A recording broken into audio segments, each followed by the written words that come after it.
Alors, bonjour. Nous voici pour notre premier cours en analyse des investissements. Je suis M. Teli Mapé.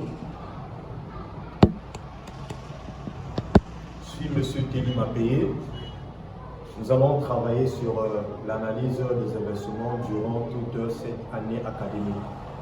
Alors, nous allons commencer par la présentation de notre programme qui se présente comme suit. La première partie du programme, nous avons la décision d'investissement. Alors, dans la décision d'investissement, nous avons au premier chapitre le coût. Au tableau, nous avons le premier chapitre, le coût moyen pondéré du capital ou le taux de rentabilité exigé pour un investissement. Je répète, le coût moyen pondéré du capital ou le taux de rentabilité exigé pour un investissement. Ça, c'est le premier chapitre. Au deuxième chapitre, nous allons étudier les principaux critères de choix d'investissement en avenir certain et la création de valeur. Les principaux critères de choix d'investissement en avenir certain et de création et la création de valeur. Chapitre 3, cas particulier de décision d'investissement en avenir certain. Je répète, cas particulier de décision d'investissement en avenir certain. Et le chapitre 4, nous allons étudier les principaux critères de décision d'investissement en valeur incertain. 2 points, prise en compte du risque et de l'incertitude. Les principaux critères de décision d'investissement en avenir incertain. 2 points, prise en compte du risque et de l'incertitude. Chapitre 5, nous allons étudier l'élargissement du cadre d'analyse de la décision d'investissement. Je répète, l'élargissement du cadre d'analyse de la décision d'investissement. Alors, sans plus tarder, nous allons débuter avec notre première partie, qui est la décision d'investissement.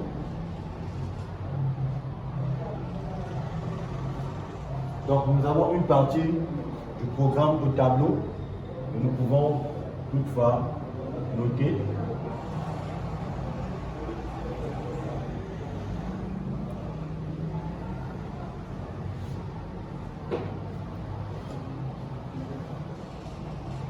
Excusez-moi.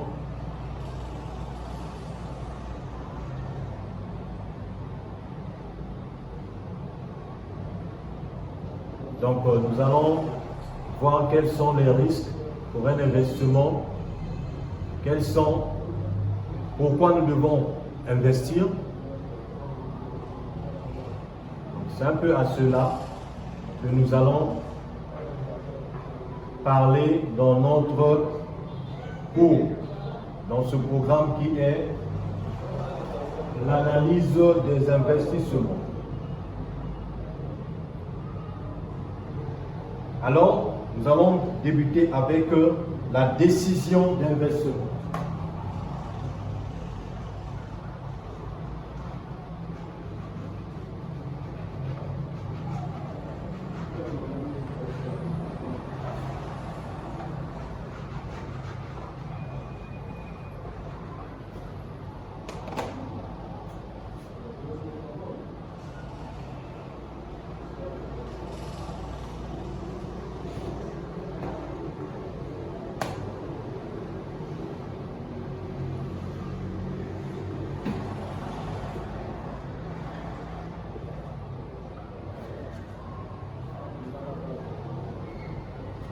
La décision d'investissement.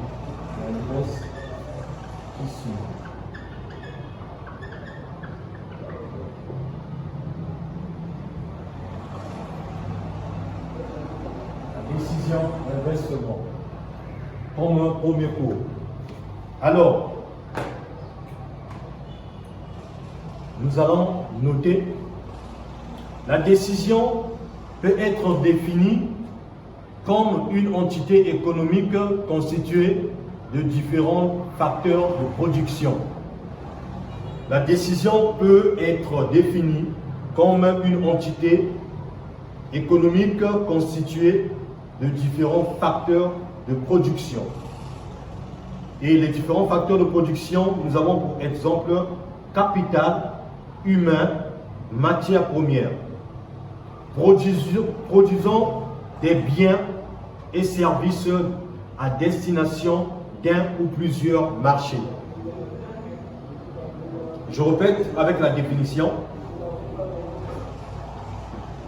L'entreprise peut être définie comme une entité économique constituée de différents facteurs de production. En parenthèse, capital, humain, matières premières, produisant des biens et services destinés à un ou plusieurs marchés. Ça veut dire quoi?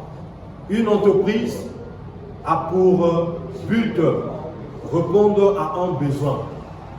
Répondre à un besoin. Et nous avons des entreprises qui fournissent des biens et d'autres des services sur un ou plusieurs marchés. À ce titre, l'investissement constitue un acte fondamental pour l'entreprise. L'investissement constitue un acte fondamental pour l'entreprise. C'est-à-dire, lorsque une entreprise veut répondre à un besoin sur le marché ou sur plusieurs marchés, en ce moment, il faudrait investir. Il faudrait investir. Dans la mesure où il conditionne son développement futur et mobilise de nombreuses énergies en termes de temps. En termes de temps, de compétences et de ressources en parenthèse humaines et financières.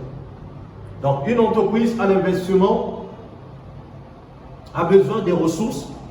Ces ressources peuvent être humaines, mais aussi matérielles ou financières.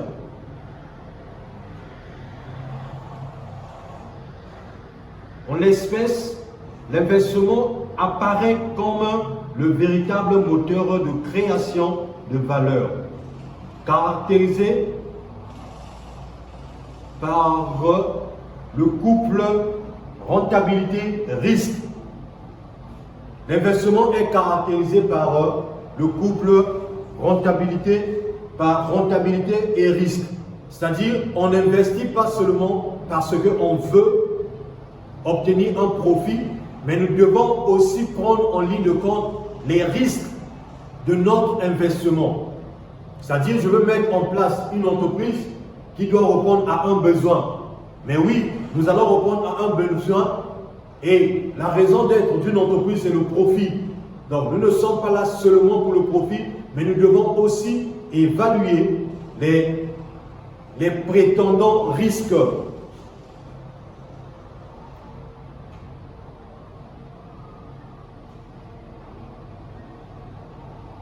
Au sens large, l'investissement peut être défini comme une utilisation des fonds de l'entreprise aujourd'hui. Donc, l'investissement, c'est l'utilisation des fonds de l'entreprise dans le but d'obtenir dans l'avenir des recettes anticipées dont l'essence même est d'être aléatoire.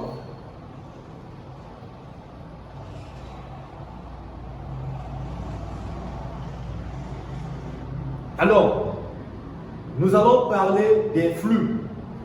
C'est-à-dire, en investissement, nous avons ce qu'on appelle en premier des flux négatifs dans le premier temps. En premier temps, il y a des flux négatifs. il y a des flux négatifs, les investissements doivent progressivement générer des flux positifs. C'est-à-dire, en phase de lancement, nous n'avons pas encore des résultats. Nous avons certainement les certitudes, même quand on fait une étude de marché, mais tant que nous ne lançons pas le projet, nous sommes encore dans l'incertitude. C'est-à-dire, le projet peut ou ne pas aboutir, même quand on fait une étude de marché. Alors, qu'est-ce qu'il faut faire? En ce moment, on parle des flux négatifs. Et une fois que nous allons réaliser le projet, nous lançons notre projet, là maintenant, il faudrait faire de notre mieux que nous puissions passer au niveau des flux positifs. Qui diminue les charges, donc générer des flux positifs qui diminuent des charges de répartition. En parenthèse, les charges financières, dividendes et impôts doivent permettre de rembourser les capitaux empruntés. Ça veut dire quoi? À l'investissement, il y a certainement des emprunts. Mais nous devons faire de notre mieux, une fois investis, que nous ayons des flux positifs et après cela, que nous soyons aptes de rembourser nos emprunts.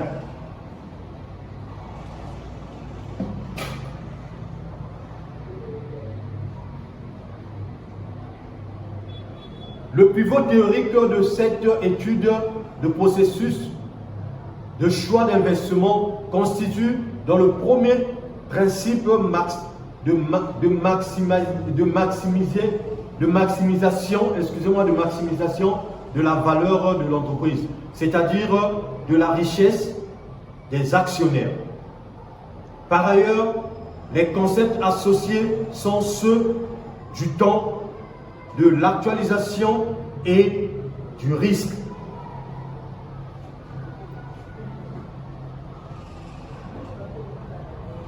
Alors, la décision d'investissement doit répondre à 3 questions primordiales relatives à la validité technique et la validité stratégique, la validité technique, la validité stratégique et la validité financière.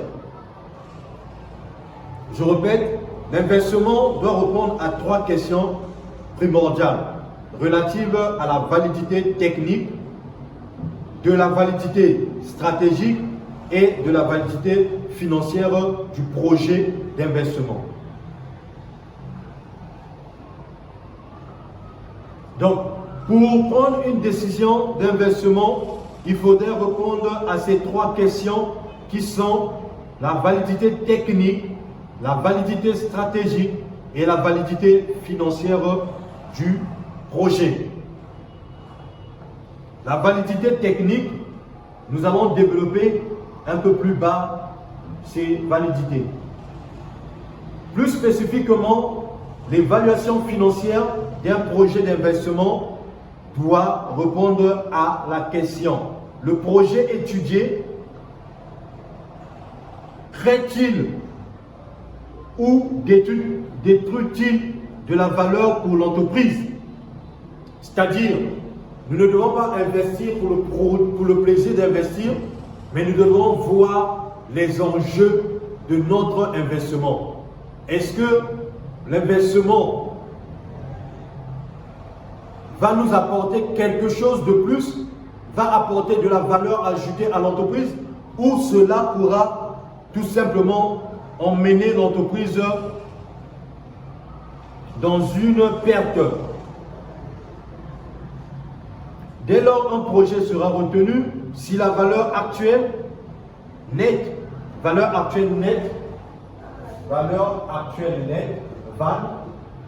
si la valeur actuelle nette est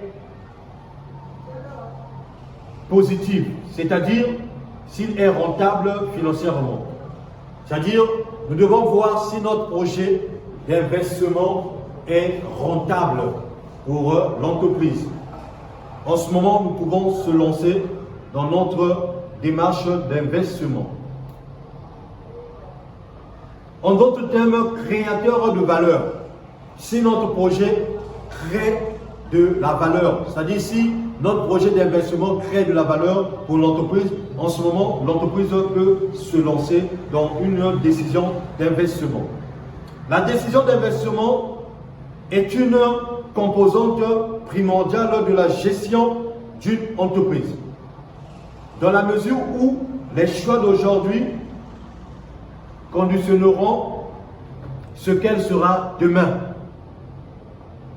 C'est-à-dire, nous devons prendre des bonnes décisions d'investissement afin que ces investissements soient une réussite dans les jours à venir pour notre entreprise.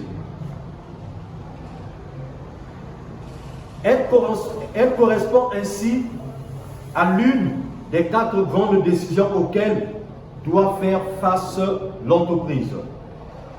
Aux côtés des décisions de financement, de gestion de trésorerie et d'analyse financière.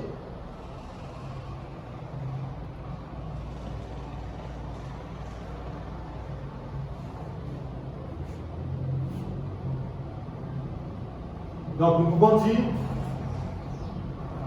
au grand 1, nous avons parlé de la décision d'investissement et au grand 2, nous allons parler de la décision de financement.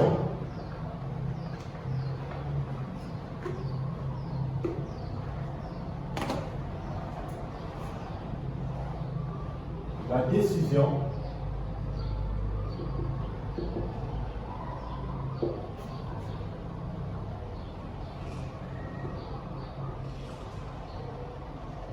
de financement.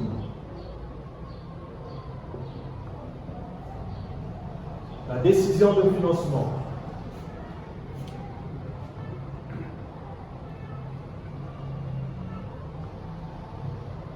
Nous allons noter, parallèlement à la question d'investissement, celle du financement est tout aussi prégnante.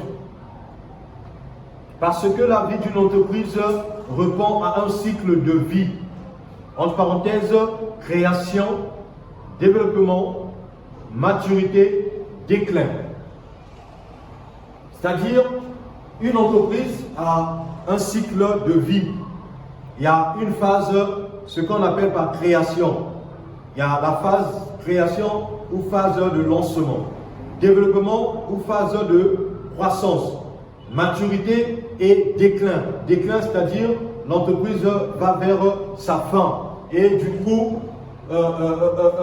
les revenus baissent en ce moment. Lorsque l'entreprise est en phase de chute, de déclin, les revenus baissent. C'est-à-dire on peut constater la mévente sur le marché. Générateur de besoins, il est nécessaire qu'elle dispose au moment opportun de suffisamment de ressources financières pour faire face à ces échéances et assurer sereinement son développement.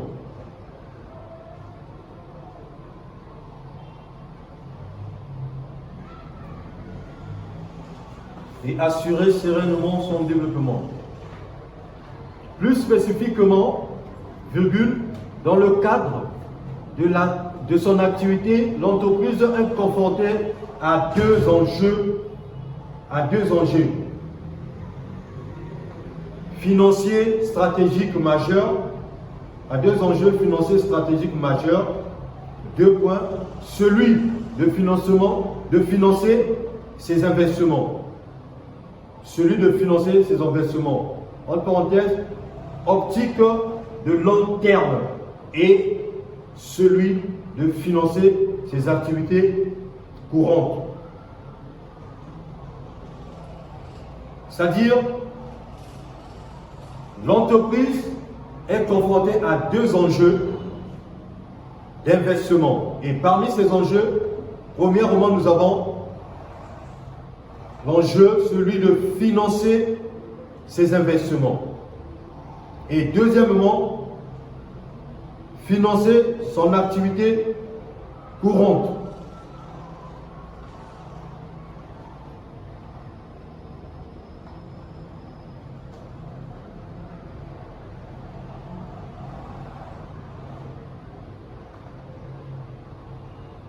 De même, si le financement de l'entreprise dépend également de sa taille et de sa structure juridique, il est toutefois possible de distinguer deux grands modes de financement, répondant chacun à des besoins de financement spécifiques.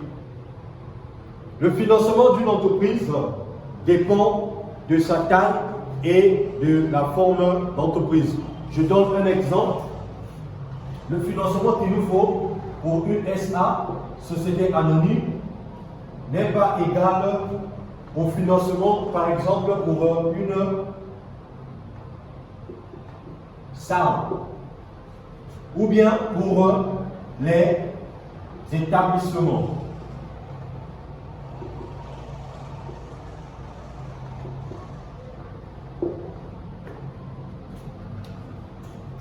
Le capital ici est différent d'ici et aussi différent des établissements.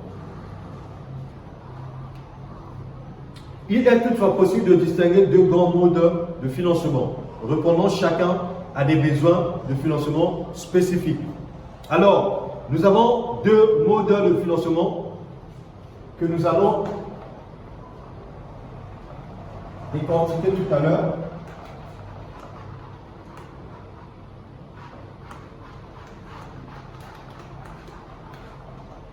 En premier lieu, nous avons ce qu'on appelle financement du cycle d'investissement.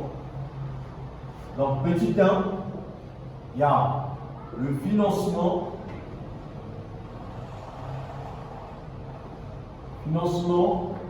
du cycle d'investissement.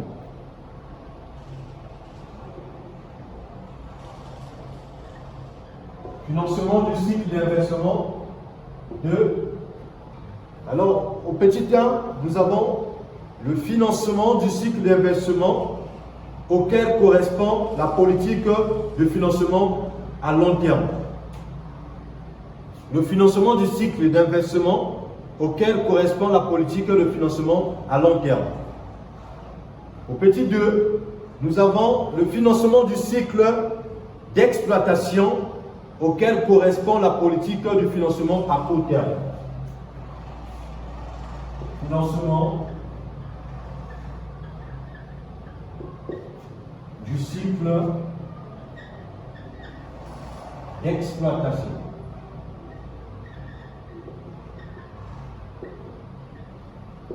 Donc, financement du cycle d'investissement, cela correspond au financement à long terme et le financement du cycle d'exploitation correspond au financement à court terme. En principe, la décision d'investissement et de financement sont distinguées, c'est-à-dire analysées indépendamment l'une de l'autre. Je répète, en principe, les décisions d'investissement et de financement sont distinguées, c'est-à-dire analysées indépendamment l'une de l'autre. Cela signifie que lorsque l'opportunité d'investissement se présente à l'entreprise, elle est d'abord étudiée en termes de rentabilité. Nous avons dit cela, que lorsque l'entreprise a des opportunités d'investissement, cela doit d'abord forcément faire objet d'études.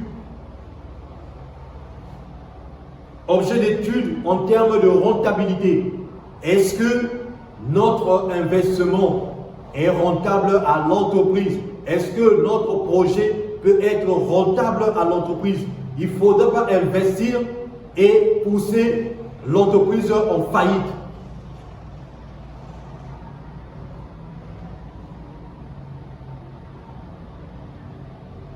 en termes de rentabilité, sous l'angle de la création de valeur. Et ce n'est que si elle est retenue que la question de financement est considérée. C'est-à-dire, on ne peut pas investir sans étude de faisabilité, sans étude de rentabilité. Une fois que nous allons étudier, nous nous rendons compte que le projet est favorable pour l'entreprise et en ce moment, on peut maintenant parler de financement. Toutefois, la question du financement n'est jamais réellement éloignée de la réflexion sur l'investissement. Ça veut dire quoi? On ne peut jamais exclure une réflexion du financement sur l'investissement. C'est-à-dire, avant d'investir, on doit toujours forcément mûrir notre réflexion. On ne peut pas investir et à la fin être perdant. Car comment considérer que les actionnaires puissent accepter d'investir de l'argent dans un projet si celle-ci ne génère pas de revenus supérieurs à ce qu'ils pourraient retenir d'un autre investissement, notamment notion d'arbitrage. C'est-à-dire, vous avez un projet, vous faites appel aux actionnaires, alors ces actionnaires vont préférer investir dans un projet qui sera rentable. Si votre projet n'est pas rentable, cela sera difficile que les partenaires se lancent, les investisseurs se lancent dans un tel projet. Parce que l'idéal est de gagner un profit.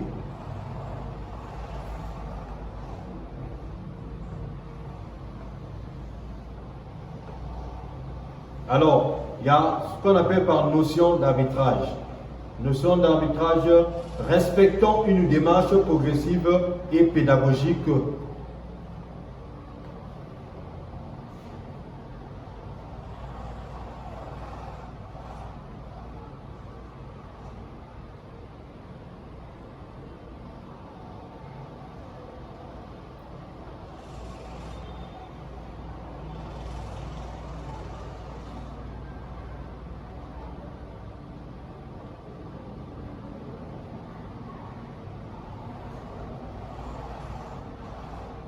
Donc là, c'est en quelque sorte notre introduction à notre cours d'une manière générale sur l'analyse des investissements.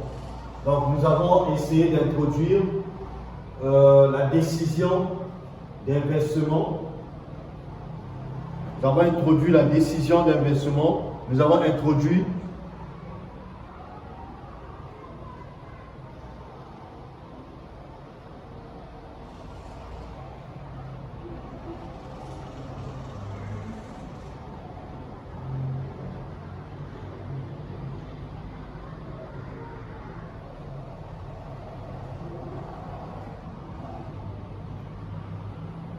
là, rapidement, nous allons commencer avec notre premier chapitre.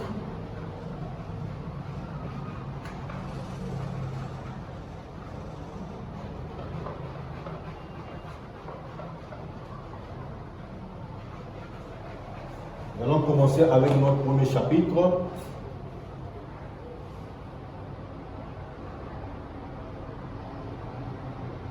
Chapitre 1. Qui est tout simplement le coût moyen pondéré du capital.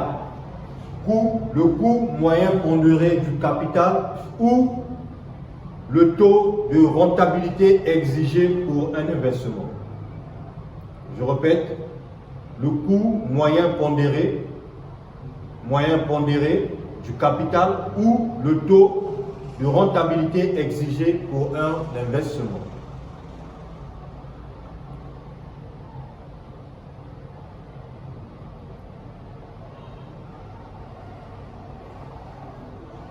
Alors, l'objectif de ce cours est de présenter les deux méthodes d'évaluation du coût des capitaux propres. Je répète, l'objectif du chapitre de ce cours est de présenter, nous avons deux objectifs. Le premier, présenter les deux méthodes d'évaluation du coût des capitaux propres. Présenter les deux méthodes d'évaluation du coût des capitaux propres. Et deuxièmement, présenter le calcul du coût moyen pondéré du capital, ce qu'on appelle par CMPC. CMPC. Calcul du coût moyen pondéré du capital. CMPC.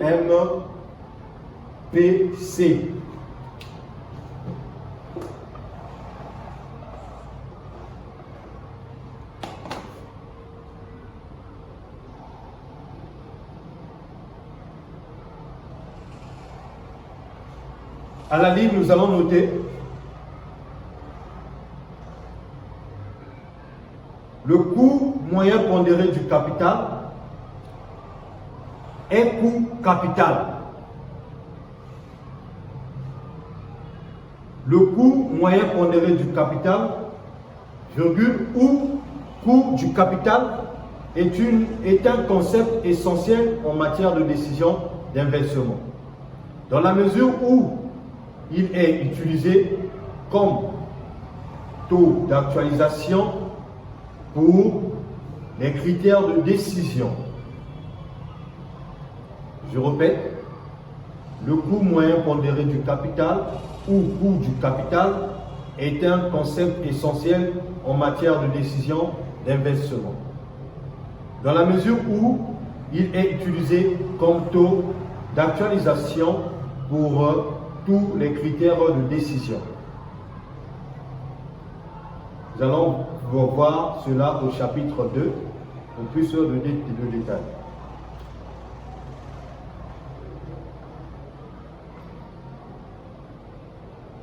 Conceptuellement, à la ligne, conceptuellement, virgule, l'objectif consiste à déterminer le coût de chaque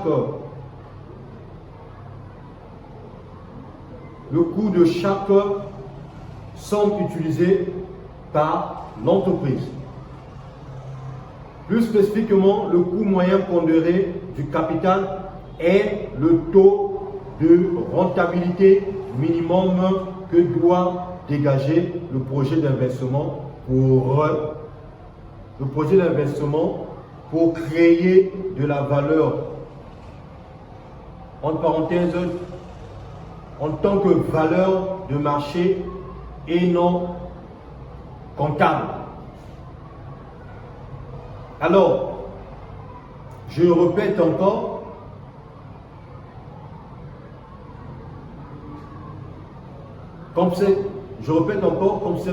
conceptuellement, l'objectif consiste à déterminer le coût de chaque somme utilisée par l'entreprise.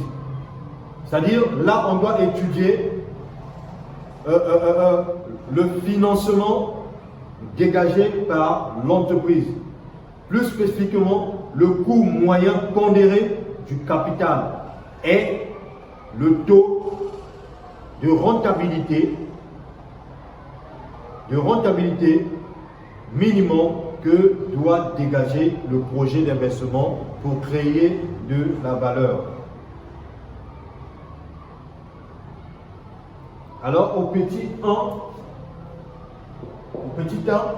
nous allons voir le coût des différentes sources de fonds. Coût des différentes sources de fonds.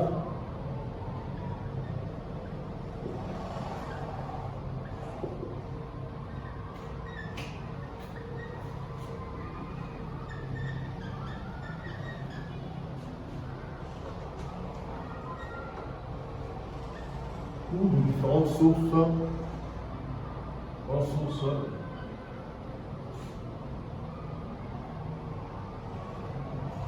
Coût de différentes sources de fonds.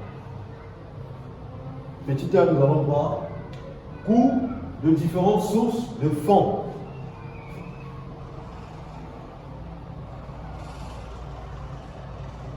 Nous allons noter le coût moyen pondéré du capital désigne le coût moyen des différentes sources de financement de l'entreprise, à savoir les capitaux propres.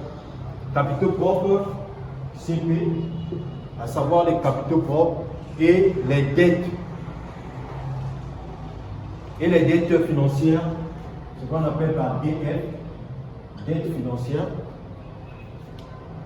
Et les dettes financières. Je répète, le coût moyen pondéré du capital désigne les moyens pondérés des différentes sources de financement de l'entreprise. Les moyens de différentes sources de financement de l'entreprise, à savoir les capitaux propres. Les capitaux propres, ce qui revient directement à l'entreprise. Ce qui est propre à l'entreprise, les capitaux propres et les dettes financières, c'est-à-dire les emprunts de l'entreprise. Donc nous avons les capitaux propres et les emprunts de l'entreprise. Point à la ligne. La pondération de ces deux sources de financement correspond à leur poids dans la structure financière de l'entreprise.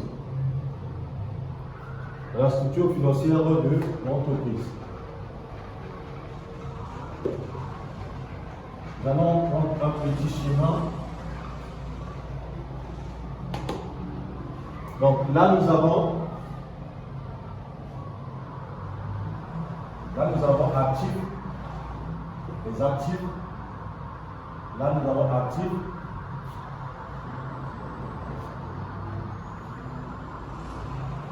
Actifs.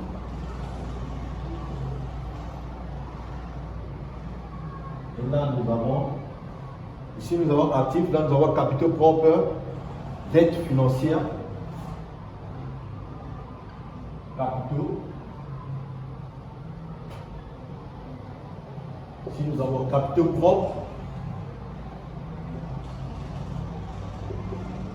dettes,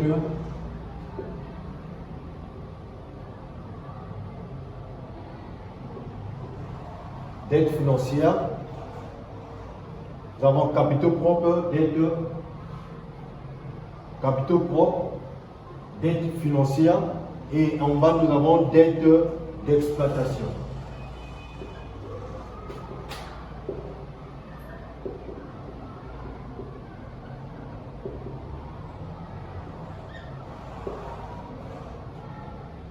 Dettes d'exploitation.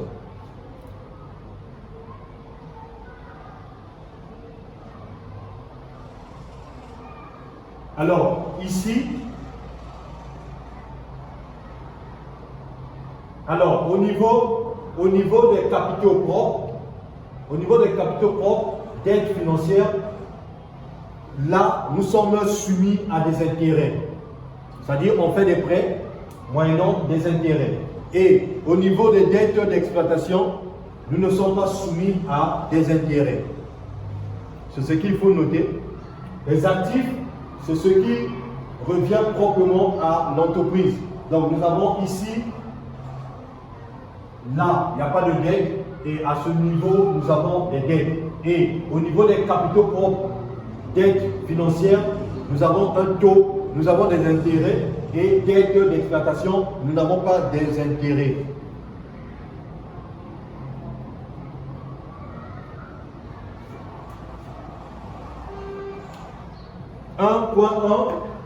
Nous allons voir la notion de coût des capitaux propres.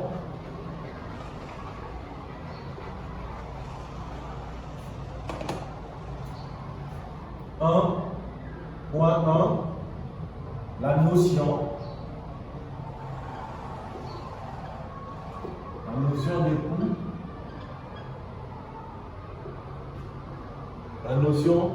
la notion de coût, excusez-moi, la notion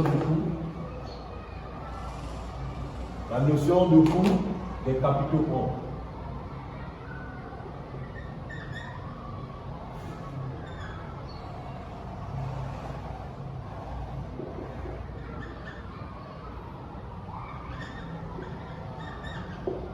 La notion 1.1, la notion de coût des capitaux propres.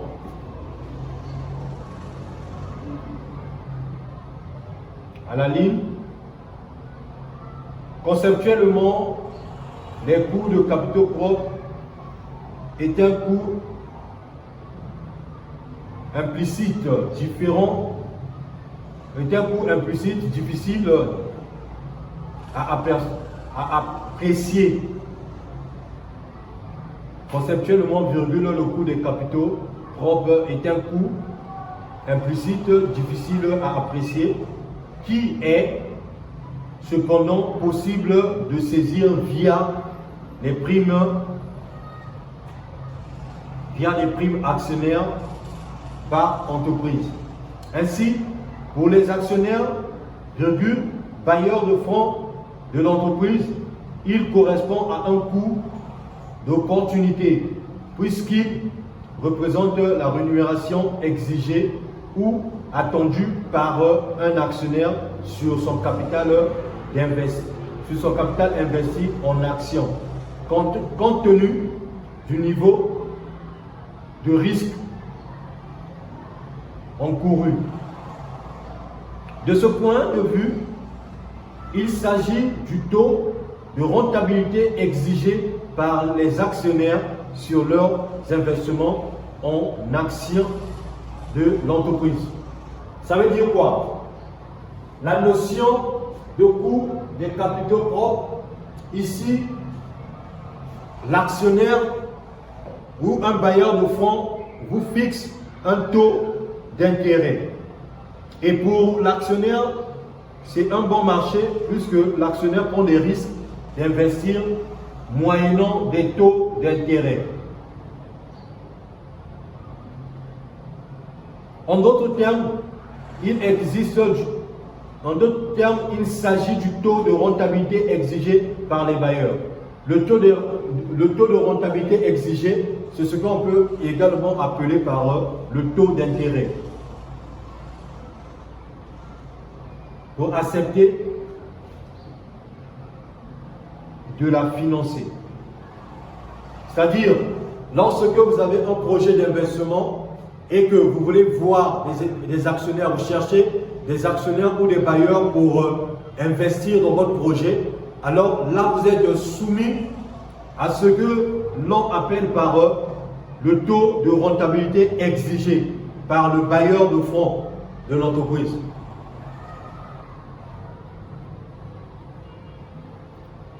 Pour les entreprises, le coût des capitaux propres correspond donc au prix relatif implicite de leurs capitaux propres, c'est-à-dire au prix à payer pour obtenir le recours, le soutien et la fidélité des actionnaires.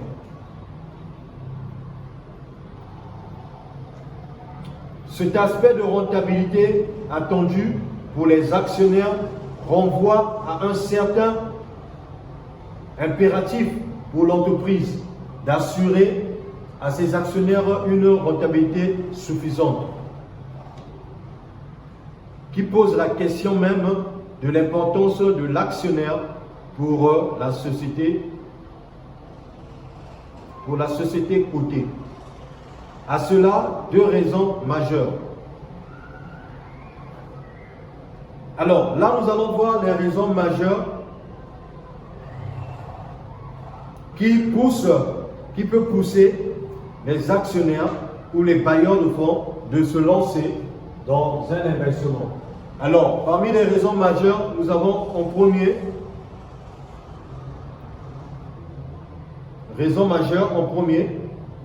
d'une part, une rentabilité suffisante permet à l'entreprise de s'assurer la loyauté de ses actionnaires. Une rentabilité suffisante. C'est-à-dire, l'entreprise doit convaincre ses partenaires par la rentabilité de leur investissement.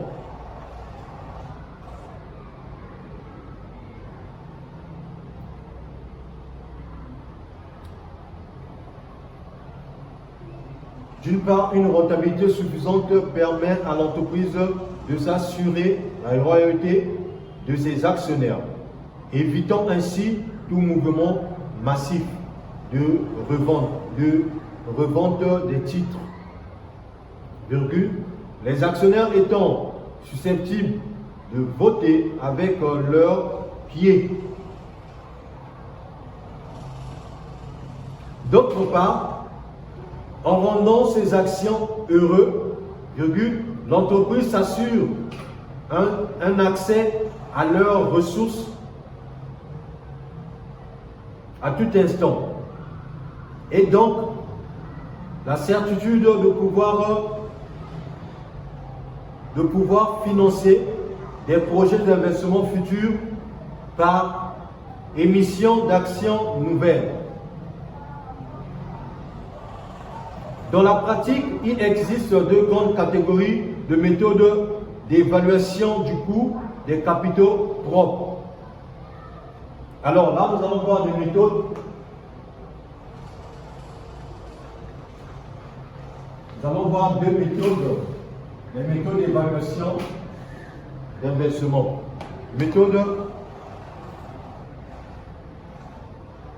Les méthodes d'évaluation du coût des capitaux propres. Alors, parmi ces méthodes, nous avons la méthode que l'on appelle par les méthodes actuarielles.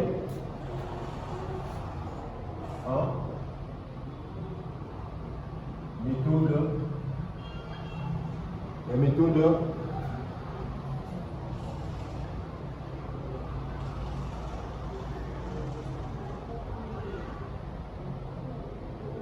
actuarielles. Nous avons la méthode actuarielle. Et deuxièmement, nous avons le modèle d'équilibre des actifs financiers. Modèle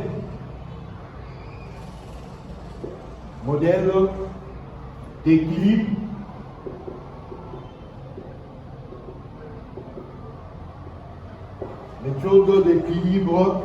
des actifs financiers.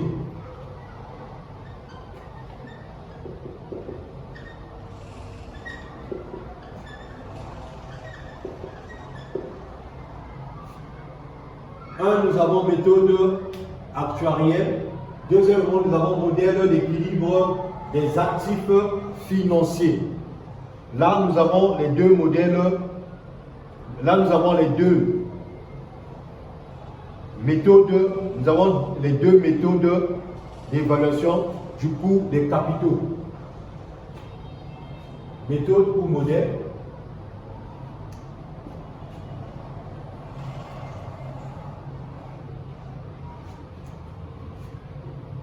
Modèle d'équilibre des actifs financiers, ce qu'on appelle encore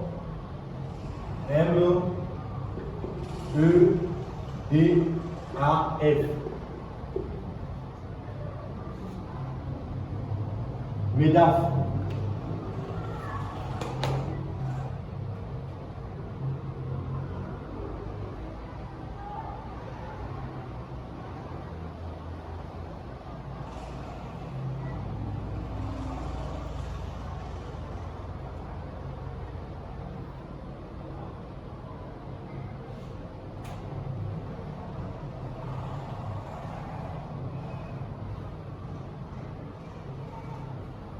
Modèle ou méthode actuarielle, modèle d'équilibre des actifs financiers.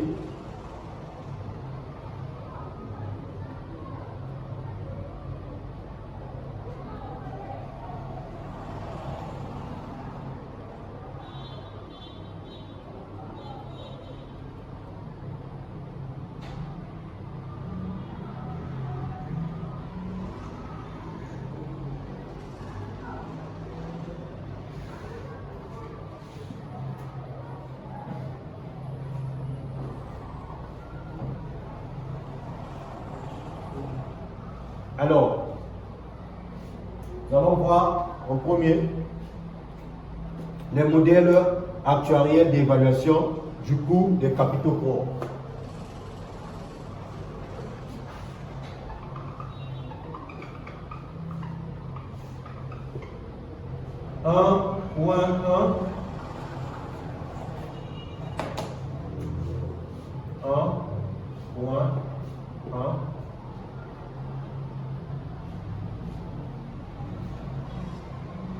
Les modèles d'études, les modèles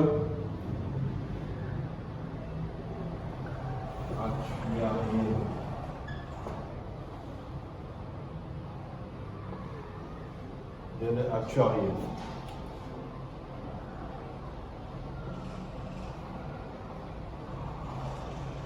Modèle actuariel d'évaluation du coût des capitaux propres.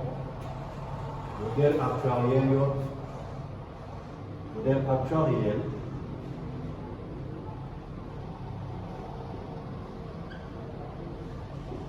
évaluation du coût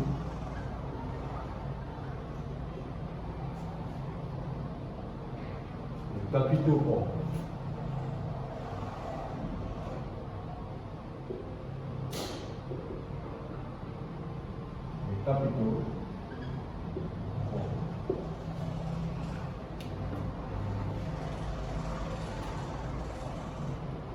Nous allons noter à la ligne.